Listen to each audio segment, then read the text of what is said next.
तो इसी के साथ अपन बढ़ते हैं अपने प्रीपोजिशन के अगले सवाल की तरफ, जो कि है they are tired of being bullied dash us. वो सब हमसे बुली होके थक गए। जो बुली होता है उसको मतलब होता है किसी को परेशान करना। जैसे फिजिकल बुलिंग हो गया, फिजिकल बुलिंग का मतलब किसी को मारना या छेड़ना। वर्बल बुलिंग हो गया मतलब किसी को गालियां देना या कुछ करना। साइबर बुलिंग हो गया मतलब इंटरनेट के थ्रू किसी को परेशान करना। तो इसमें अपन को ऑप्शन दे रखे हैं, वो है फ्रॉम, बाय, इन, आउट। जैसे कि अपन को पता है फ्रॉम जो है वो समय को दर्शाता है।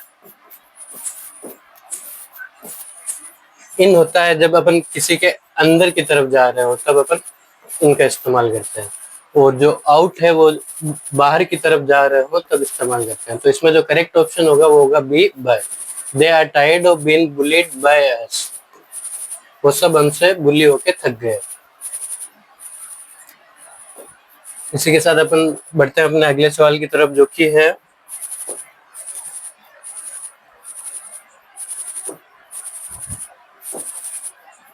they took it dash from one cage to other। Cage होता है पिंजरा, जैसे कि ये पिंजरा है, वो उसको एक पिंजरे से दूसरे में लेके गए। तो इसमें जो ऑप्शंस गिवन है वो है फ्रॉम, सिंस, फॉर और इनटू। तो ऑप्शंस की तरफ देखेंगे, जैसे कि सिंस जो है वो जो दर्शाता है समय को। इनटू का इस्तेमाल अपन इसलिए नहीं करेंगे क्योंकि वो एक पिंजरे से दूसरे पिंजरे में नहीं लेके जा रहे हैं, वो पिंजरे को एक जगह से दूसरी जगह लेके जा रहे हैं। तो उसमें अपन इस्तेमाल करेंगे फ्रॉम का। They took it from one case to the other. इसी के साथ अपन अगले क्वेश्चन पे बढ़ते हैं, जो कि है the loser went dash the near by mines. जो लूजर है वो नियर बाय माइंस में गया। तो इसमें जो ऑप्शंस गिवन है वो है from, above, into, above. Above दो बार आ गया तो इसको एक बार कैंसिल करो। अब अपने पास तीन ऑप्शंस बचे। पहला है फ्रॉम, जो कि इसमें इस्तेमाल नहीं होगा। अबव ऊपर, ऊपर से ये गया नहीं है तो अबव का भी इस्तेमाल नहीं होगा। तो इसको ऐसे समझिए जैसे कि ये कोई माइंस है।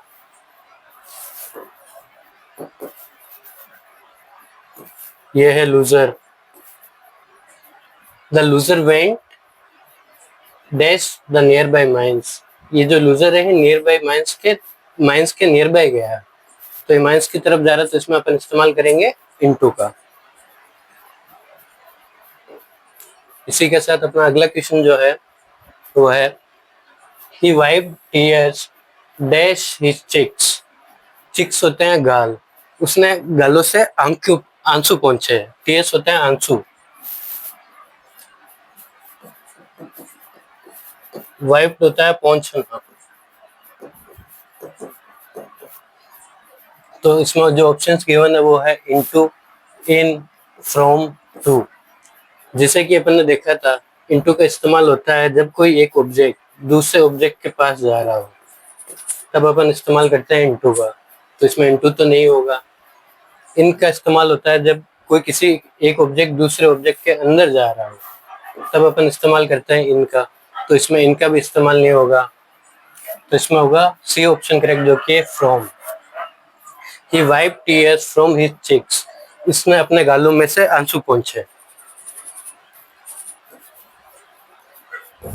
इसी के साथ अपना अगला क्वेश्चन है वो है आई कैनॉट गो डैश दिल्ली। मैं दिल्ली नहीं जा सकता।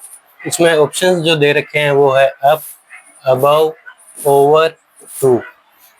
अब जो अप है वो ऊपर के लिए इस्तेमाल होता है, अबव भी ऊपर के लिए होता है।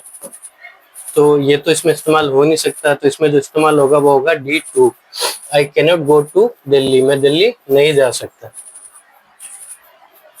उसी के साथ जो अपना अगला क्वेश्चन है वो है the young lady state dash them. State का मतलब होता है घूरना। जो जवान औरत है वो उनको घूर रही है। जैसे कि इस पिक्चर में देख लो, ये जो औरत है वो घूर रही है किसी को। तो इसमें जो ऑप्शन दे रखे हैं वो है 8, 4, इन, इनटू। तो इन और इनटू तो डायरेक्ट यूज नहीं हो सकते। जैसे अपन ने देखा है कि ये किसी के अंदर नहीं जा रही, ना किसी के पास जा रही है, तो ना तो इसमें इन का इस्तेमाल होगा, ना ही इसमें इनटू का इस्तेमाल होगा, इसमें इस्तेमाल होगा 8 का। The young lady stayed at them, जवान लड़की उन्हें घूर रही है। इसी के साथ अपन बढ़ते हैं अपने सबसे आखिरी और इंटरेस्टिंग क्वेश्चन के ऊपर, जो कि है my husband is dash hello. Hello होते हैं नर्क। मेरा जो पति है वो है नर्क में। क्यों है नर्क में? पत्नी को सताता है, उसके लिए खाना नहीं बनाता, इसलिए वो है नर्क में। तो इसमें जो ऑप्शन दे रखे हैं वो है विदाउट, फ्रॉम, सिंस, इन।